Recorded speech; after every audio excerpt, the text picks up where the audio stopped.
I was in an environment with super high achievers. And I felt like we should be trying to give something back to our community. And so I started a program called Project Outreach. I did it with some other people, but it was the first major initiative at Harvard Business School where we had all these really talented young executives going out and helping in the community and making a difference. And I won the Dean's Award for doing that work. But then came one of the next most important defining moments in my faith walk. I met this wonderful woman. We got married. And so everything was perfect, right? Or it seemed to be, but it wasn't. All right. Welcome to Clock Into Your Calling, inspiring believers to live out their faith every day, not just on Sundays. This podcast is dedicated to help you break the sacred secular divide, sharpen your gifts, and take intentional steps that honor God. Discover how pastors, professionals, and industry leaders live faithfully, cultivate lasting change, and advance the kingdom of God. Thank you for joining us.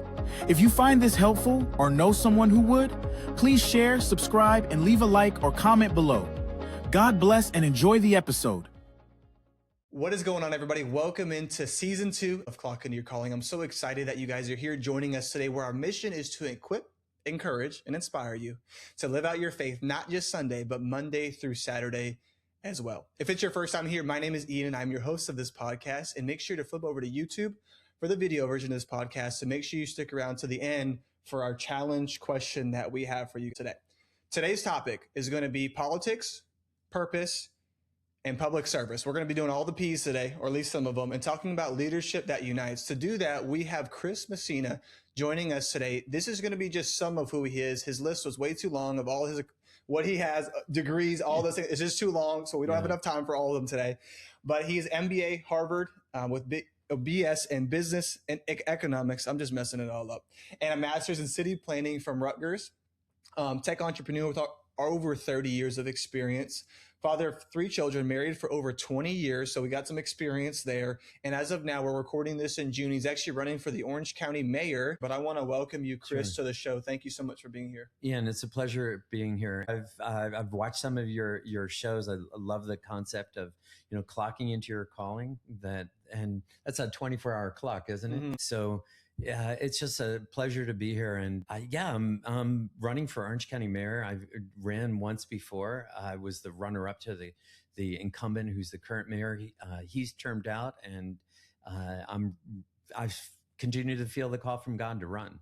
Yeah. So that's why I'm running, and it's a big job, but we serve a big God. Right. That's good. That's great. So I want to ask you one personal question before we start to get into some of your testimony and some questions that we have for you today. So what is one of your interests and hobbies that would surprise most people that you're into? Maybe like that would surprise your coworkers, or maybe some friends or people that you first meet. What are some of those hobbies that would surprise somebody? Sure. Yeah. So one of the things I like to do, maybe for fun or necessity, is fix things. So we had to lend our car. We have 2 cars. And, living here in Greater Orlando, you really need a car to get around. And so we lent the car my wife mostly uses to our daughter, because she got a great internship working with a NASA contractor, but it was up in Alabama, and you really, really need a car up there. So her brother-in-law gave us his old car, and it had a lot of tears on the seats and chrome falling off and different things, but they were all kind of fixable. So I've slowly been fixing all of them. So It's something she appreciates. And the other thing I like to do is, for fun, is I like to grow things. So I've planted a bunch of fruit trees in our yard, and some of them are actually bearing fruit. They survived that really cold spell we had this winter. And so that's really exciting. And my littlest daughter loves picking the blackberries off the vine that I planted, which is now actually producing blackberries. There's something special about picking fruit off of a bush or a tree and just eating in your own yard. Yeah. Right. Yeah. Mm-hmm. So that's awesome. And we did have a tremendous cold spell this year. And I know a lot of vegetation that just was wiped if it wasn't covered. I still don't really understand what covering your plant does, but good thing we're not talking about that on today's podcast. That's not the focus, right? Right. So I want to ask you, Chris, as you're joining us today, take us back on your faith journey. I want to hear some key moments, Sure. key people. Yeah. What's really defined your faith, making you the man of God that you are today? Yeah, for sure. So I kind of had a difficult childhood. I had there were some family conflicts I had to negotiate, and I was starting to go down a bad path. But God was really watching out for me in this whole process, and there were many situations that could have been really bad that I was kind of rescued from. I dabbled in drugs, and through the grace of God, was able to kick that, and I did well in school, and so I won a pretty prestigious fellowship to go study town planning and design at the University of Sydney. And when I came back, I couldn't find a job. It was just a hard time. And I took the only job I could have, which is as a mason's helper on a construction crew. And I know you've worked in construction, and you know that is probably one of the toughest physical jobs you could have. Right. And so it was great for me for three reasons. One, and I'll start with the mundane and move up to the sublime. Number one, I got really strong. You do that as a mason's helper. Yeah. Number two, I got developed a tremendous appreciation for people who work in the trades. Right. And that's something that's kind of woven into now some of the policies that I'm promoting for Orange County. But number three, the general contractor, a guy whose name was Billy Hendricks, not to be confused with Jimi Hendrix, Billy Hendricks, he talked to all of us on his crew about the Lord, about Jesus. And, there was a point where I realized like my life was out of control, and I pulled over on the side of a road and committed my life to Christ. That's great. Yeah.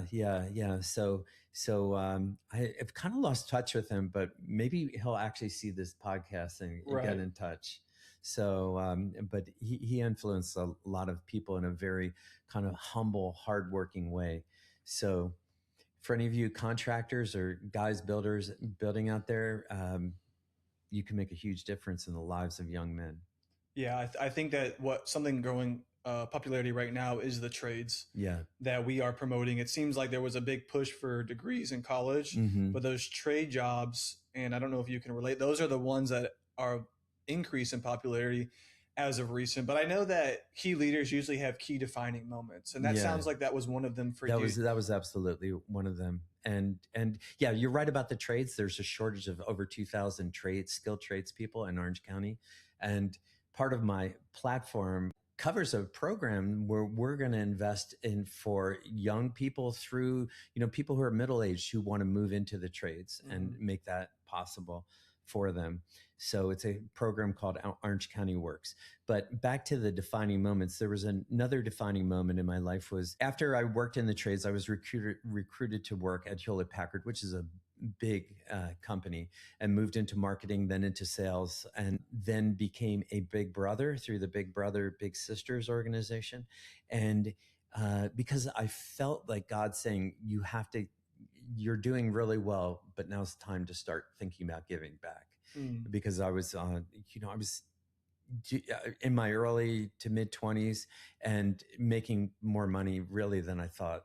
And so I felt like I really had to give back. And so long story from that, I was asked to join their board, was successful on the board, realized I probably have some business skills. So I applied to Harvard Business School and was accepted, went up there and did well up there. But that was also part of my transition was there. I also felt like God was calling me because I was in an environment with like super high achievers. And I felt like we should be trying to give something back to our community. And so I started a program called Project Outreach that was the first ever program of its kind. And I didn't do it alone. I did it with some other people, but it was the first major initiative at Harvard Business School where we had all these really talented young executives going out and helping in the community and making a difference. And when I won the Dean's Award for that, doing that work. But then came probably one of the next most important defining moments in my faith walk was I met this wonderful woman. We got married, and so everything was perfect, right? Or it seemed to be, but it wasn't, right? Because we said, okay, now we're going to have children, and we tried, and pretty quickly, my wife was pregnant and our first child was coming. And we said, we are not going to test for anything we can't do anything positive about. But God called our number. And our first child, our son, was born with a disability. Wow. He has 3 copies of his 21st chromosome. It's a condition more commonly known as Down syndrome. And we felt initially really devastated by that because we're both intellectually driven and oriented. And we said, well, we can throw up our hands and, say, woe is me. Why did God do this to us? Right.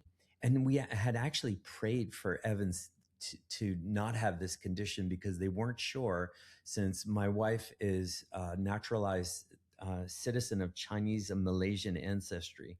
She's from Malaysia. And in her family, some of the traits that are seen, such as there's a single crease across the palm like this, and that's common in South Chinese families.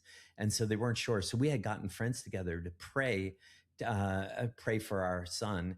And when we got the diagnosis, it was positive, and we felt like our world, we'd kind of had this devastating news.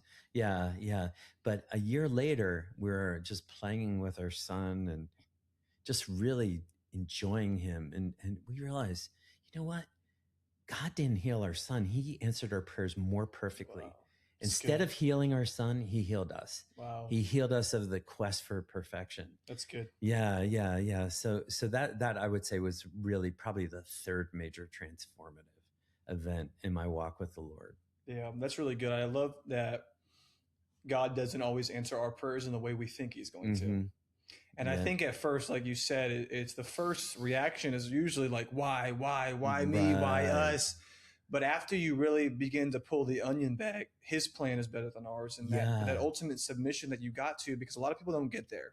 And if you don't get there, you'll stay in that bitter state that will probably bleed into everything else in your life. It's true. And, God, you go back to the famous Bible quote from Jeremiah 29:11. For I know the plans I have for you, says the Lord, plans for you to prosper. Right. And to have a great future. And so I believe that God really wants that for all of us.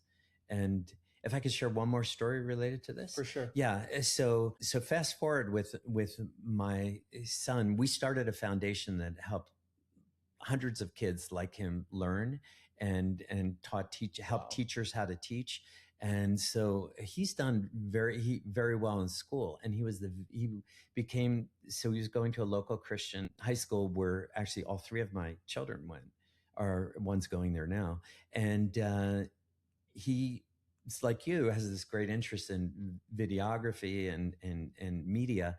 And he became the videographer for the football team. That's great. And so that was his junior year. And the head coach said to me, he said, Chris, I don't know if we can have your son back for next year because he keeps forgetting his stuff. And I need to worry about these 50 players and coaches. And I said, and so I grudgingly said, well, what if I come and help him on the sideline? And he said, okay, if you do that, we're good, but you're responsible to make sure he gets all his equipment and that he has transportation home, and we're not hunting for him to make the bus. Right. Yeah. And so I did, and one thing led to another. Next thing I know, I'm on the coaching staff. Right. And it was really just been a great experience. Just sewing into young men. And that year we went to the state semifinals, and it was just a really great experience. Became very close with the coaches, the players on the team, and and continued doing that. Took a hiatus to run office because it's just so consuming. But that was another way God blessed me, because what I thought, I initially kind of was like, I don't have the time. I'm going to, Friday nights, every Friday night's going to be gone, to like, Thursday. Oh, great. Tomorrow's Friday. I can't wait to go and see, So anyway, but that of course made some challenges for my wife because I was gone every Friday, right. Sometimes till 2 a.m. Wow. Yeah. So, but yeah, so much of life. And I guess this is something I know you want to communicate, is that there are opportunities tucked into things that seem challenging. Like, I don't know, your car is broken down, so you've got to commute with this person you don't really know to your job. I'm just throwing that out as a potential example. Like, God is the God of, everything. And there are opportunities that God puts for us to share, to grow, and to serve him. Yeah, that's really good. I love that. This taking advantage of where God has placed you, not waiting only for the next opportunity, but leaning into where you're placed now. So let me ask you, sure, Chris, you've shared a lot about the public service, and I want to ask you, for you personally, is public service, do you see that more as a career path or as a calling? I see it as a calling, and I think public service is probably best when you do it when you've developed some skills that are applicable. So in my case, it's business skills and understanding technology and wanting to bring those to bear on some of the problems that we have and need to address here in Orange County, like our low incomes, our average low incomes and transportation problems, things like that. Because if it becomes, I believe that if public service becomes a ongoing job, well, public service, you can have it be an ongoing thing, even if you're not working in government. But if your job is to be in politics for a long period of time, I think there's the politics becomes the goal and not the service. That's really good. That's super good. I think I just had this conversation today with somebody, is that initially that might be your goal, is serving the public. But I think if your mind drifts, if your mission drifts, and what's so almost scary about that is that you don't realize that it shifted until you realize I was just having a conversation the other day where I realized the answer I was given for the same question 3 months ago was different. And I was like, why? When did that? Because that's the thing. I didn't even know when it shifted. That you were talking about the opportunities that I was given, I was using them in the wrong context. And I think it's so sneaky that it happens. And if you don't catch yourself, you'll easily becoming bitter about the very blessings or the very things that you pray for. Right. Yeah. And you really have to, I think, guard yourself if you have a position of a lot of responsibility and, maybe overseeing big budgets, lots of people. You have to kind of keep your grounding. Your grounding has to be biblically based, because then in that case that you're serving a higher power, that you're first. So if you have a business, you serve your customers, right? And then you take care of your employees, right? If you are in public service, you're serving the citizens of your community, but above everything, it has to be, whatever you do has to be honoring God, in my view. Yeah, it's so good. I know that it's easy to think that your boss is the one that's giving you your paycheck and or the one you're running it. Like in politics, it might be a little bit different. Yeah. But I know that you're in the business world as well. But it's almost more rewarding. And I was just having this example. I just want to share a quick example real quick. Staying late. I was staying late on a day to help somebody with my job. My boss had already left. I know nobody's going to recognize, but it took me 1 second. I said, who is going to be acknowledging this? And I was like, the Lord. And that's all I really needed, because I was like, I don't have to stay late and help. It's not required of me. Yeah. But I wanted to, because I know that this can make an eternal impact and difference. And it's that constant reminder that we're not working for the earthly boss, that we're always working for the Lord. That's what we have the mission and the grounding statement, Colossians 3:17, especially for this podcast. But speaking on the decision-making of running for politics, what is something that maybe the average person wouldn't understand about the weight of your decision to put yourself out there and to run for this position? Well, it's first of all, your life becomes very public. And that's the first thing. And second, you have a lot of people who have very high expectations and demands for, just even in the campaign, they'll be telling you how to run the campaign. People will come to you, which I appreciate. And now this is something I do appreciate. Yeah. People will have come to me, a lot of people with challenges and problems they're having. And so I have some limited ability now to help them, but they're really educating me. And I'm thinking about, well, what can we do? And once we're in office, and to really help folks in this situation. So there's a great weight of responsibility of doing that. And when you're running for office, the demands on your time are intense. I mean, you got the questionnaire you wanted from me at 2:00 last night, right? I committed to get it to you in advance. I said 5 to 7 days. He gave it to me 5 to 7 hours. I think we were just on the wrong time we had scale. the wrong scale. Yeah, that's okay. Yeah. So let's go into thinking about one of your statements, mission statements, and missions is leadership that unites. Yeah. And unfortunately, something that I feel like is very common nowadays is leadership that divides. We have so many branches of Christianity. We have so many branches of work, and we all think we're the best, and we all think we got it, like you don't have it. But truly, a lot of these things that we're leading in are not meant to divide. They're meant to unite, especially the church. Yeah. Talk to me about what your goal is, maybe, and then the leadership that unites, and what's the goal with all of that, especially in the political space? Well, I think the overarching goal for anybody going to public service should be to do the most possible good for your constituents within a moral framework, and so where that comes from in terms of the uniting is there are good ideas that come from both sides of the proverbial aisle. That's the first thing. And the second thing is to try to understand where someone else is coming from. Yeah. And to, treat everybody with respect. On the campaign trail, I've had conversations, sometimes long ones, with people, I could tell that we weren't aligned on certain issues. Right. And I would conclude with, I might not agree with what you're saying, but I really appreciate that you have shared that. I fully respect and value the First Amendment that we have here, where people can state their opinion and facts. And if I win, I hope you vote for me, but even if you don't, I'll be working as hard for you as I'll be working for anybody else. Yeah. So that's my view. And I'll also say from a kind of a larger perspective, from a governmental perspective, one of the most important phrases in American culture is e pluribus unum, out of many one, right?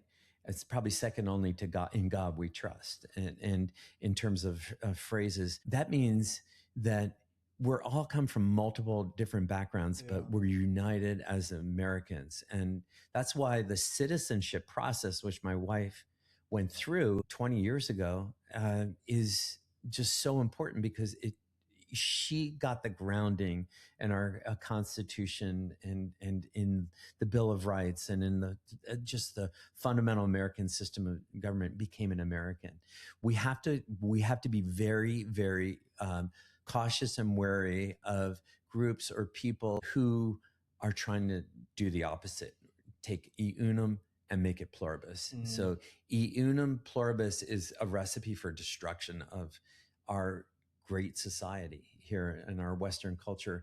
And it's antithetical to Judeo-Christian values. And so that's something we also have to guard and fight against. So when we're talking about unity, we have to really keep that in mind, that we can't tolerate that kind of division. Yeah. Talk to me about what is something, I think this goes right into what you're talking about. Sure. You're talking about leadership. You're talking about unity. What is something that breaks trust between leaders and the people that they're leading over? Oh, it's to make a commitment and not follow through on it. So you have to be very, very cautious about what commitments you make, because and I'm keeping track of the commitments that I'm making in a book that I carry with me, a journal, because I'm cautious to make commitments, because I don't want to make commitments that I can't keep. Yeah, that's super important. I know that. I think the sphere around, in and outside of politics, it's just the lack of follow through. It's true. It happens in business, where people will say, I'm going to do X, Y, Z, and then don't follow through on it. And it happens with friendships too, and relationships with people. I think we throw around like the yes and the yeah, sure, or these like false hopes that I think we give people. And then when you don't follow through, it's almost normal. It's like kind of like I was having this talk with someone who wants to start a business, and we think that the hard skills is all you need. But here's the thing. If someone comes and give me 50% of what you do and you don't even come and you made that promise, 50% is better than 0%. Right. That's what you're giving me. Right. And I think that that's like a simple thing and I think you grow up a lot of that if you were a part of athletics. Like there was a demand on your time and a requirement to be there day in and day out, or in other clubs, Boy Scouts, any other school, even school. Like you were required, maybe not nowadays. Kids only go to school like 3 days a week or something like maybe. That. I'm in college in like 8th grade or whatever's going on nowadays. I don't really know, but I want to transition a little bit, talking about your personal faith and how that impacts your leadership. I know that you're in a space that's not it is spiritual, but not in a traditional fashion. It's a secular space. How do you bring your faith into your position right now? Well, the first thing is I don't apologize for it. And so I've been on forums where people have actually remarked afterwards. They said, of all the major candidates who are here and talk, the other 3 candidates and me, you're the only one who mentioned your faith. Because it's a defining thing about me is that I'm a Christian. And so I think that's the first thing. But then there are rules in our faith, like the golden rule, right? Honor the Lord God with all your strength and might. And the second is like unto it, treat your neighbor as yourself. Yeah. And so those are really fundamental underpinnings of American governance, Western culture, and great governance. Yeah. Yeah. I think you make a good point. And I think it's challenging because what you're also saying is that a lot of people will stray away from you just because you said that, unfortunately, that they don't want someone who's Christian and radical in that personal way in office. And I think it's great that you're leading with that. And you're not making it a surprise for someone later. Yeah. And I'm also not talking about creating a theocracy in any sense of the word, of just defining who I am so that people know and understand that's going to be the lens with which I'm viewing issues and going to be influencing my decisions. But it's not that we're going to push any sort of religious affiliation or any kind of commitment like that on anybody. Yeah, I think that's really good. Talking about you in public spaces right now, I feel like you are on full sprint mode. Leading up to August 18th, you are on hustle mode. After this, I'm actually going to go out and deliver sign. We have a bunch of people who want yard signs all across. Probably today it'll be across Eastern Orange County. I'll do that till dark.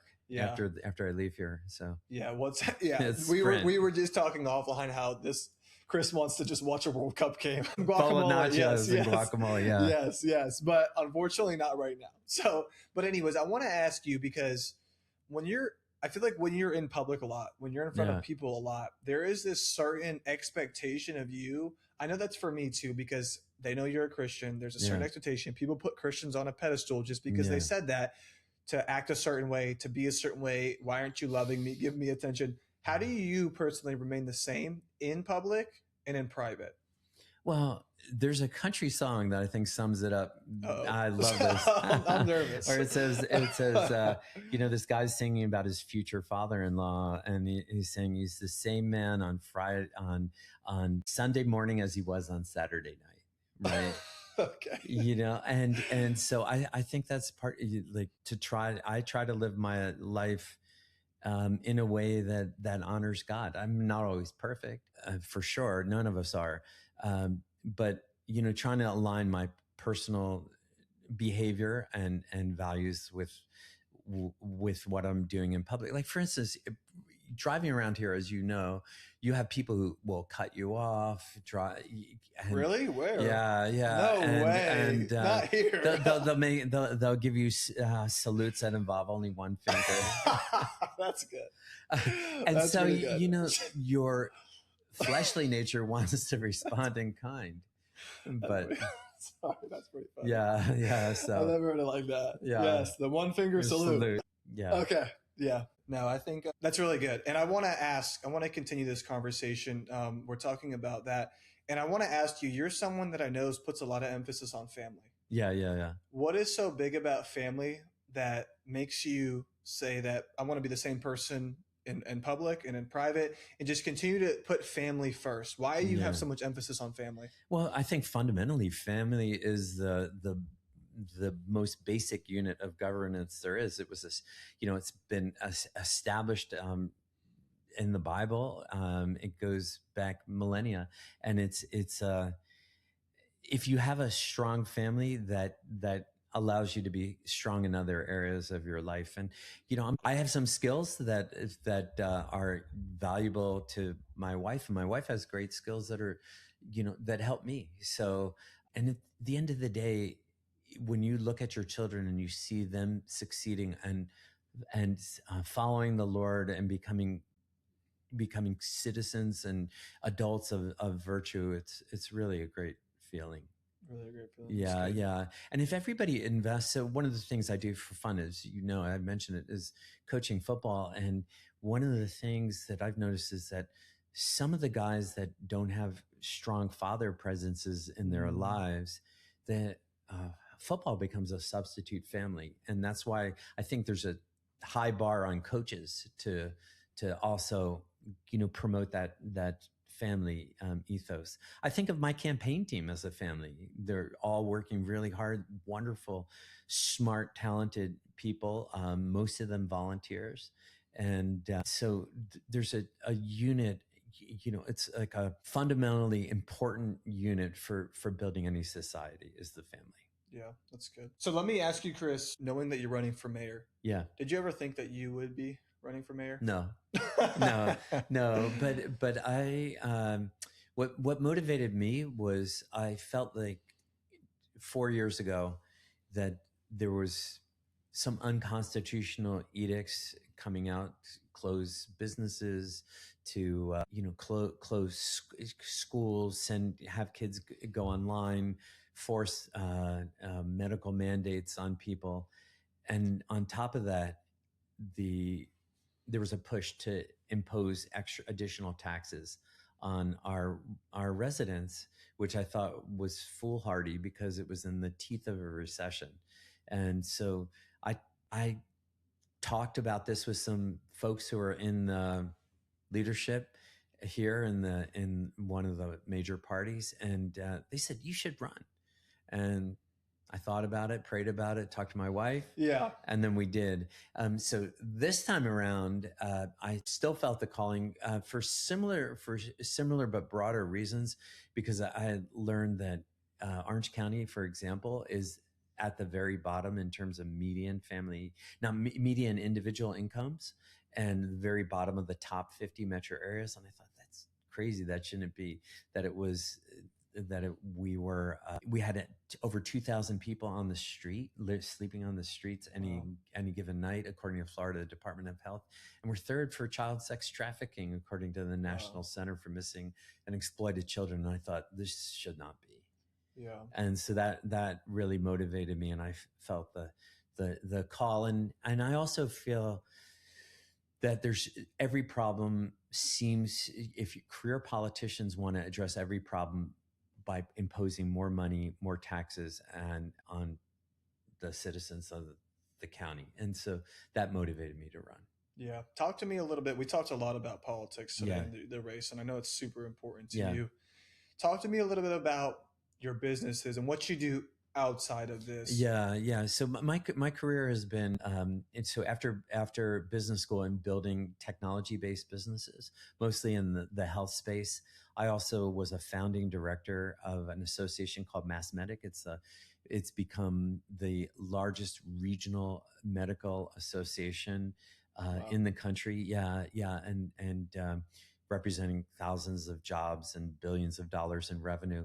And then I've served on several boards, Harvard Teaching Hospital and other groups like this. And then we created a foundation too, which I mentioned earlier, to help kids like my son, kids with trisomy 21, learn. And so I've been involved with that. And on the side, like everybody here in Central Florida, we dabble a little bit in real estate. I guess I haven't completely gone away from my Mason's helper. Yeah, you career. got too many titles. Yeah. That's what it sounds like. This guy's resume is like way too long. But I want to ask you, you talked a little bit about each of the roles that you're a part of, and you do a lot of service too, which I don't know how you find time for, but you find a way. But do you see all of these different roles as separate, or do you kind of see all these expressions and what you work for and give your time to as one expression? Oh, I think they're all converging actually right now, because there's a strain of community service, which we've talked about, big brothers, football coaching, and being on some of these boards and creating the foundation.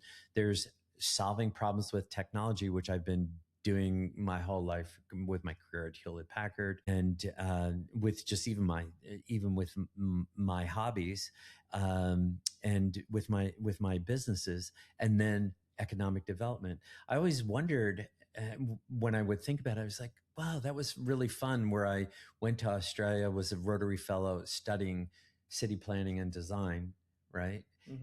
But I don't think I'll use it until 4 years ago. I thought, oh, God really did have a plan for that, right?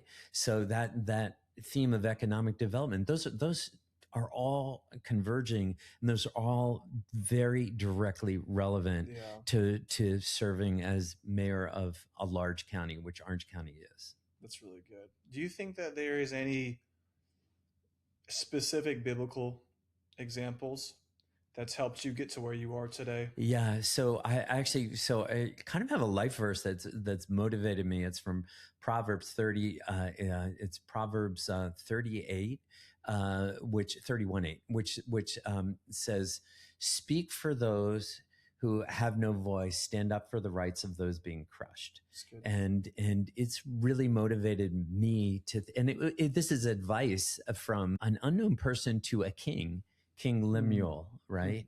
And he clearly took that to heart, because this was his mother giving him this advice. So I think that's certainly a model for good governance. And obviously Joseph in the Bible is kind of I think one of the great examples of wisdom in terms of governance. And he got to his position by really trusting the Lord through difficult circumstances. Yeah, that's really good. So I want to ask you, we'd like to encourage our audience with something. Sure.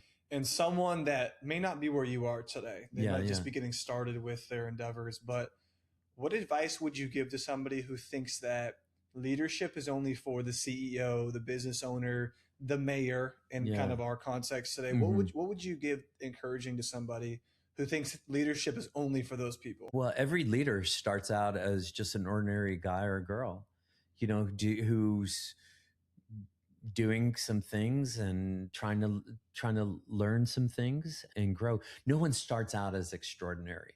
Like even David, right? So back to the Bible, he was a shepherd, but in that process, he developed some skills that started to qualify him to become, this great warrior leader of the Israelites. Peter is another example. He was an ordinary fisherman, but he had a strength of character, and he was questioning, and he was investing in his faith and his walk with the Lord. And he wasn't perfect, but he learned from his imperfections.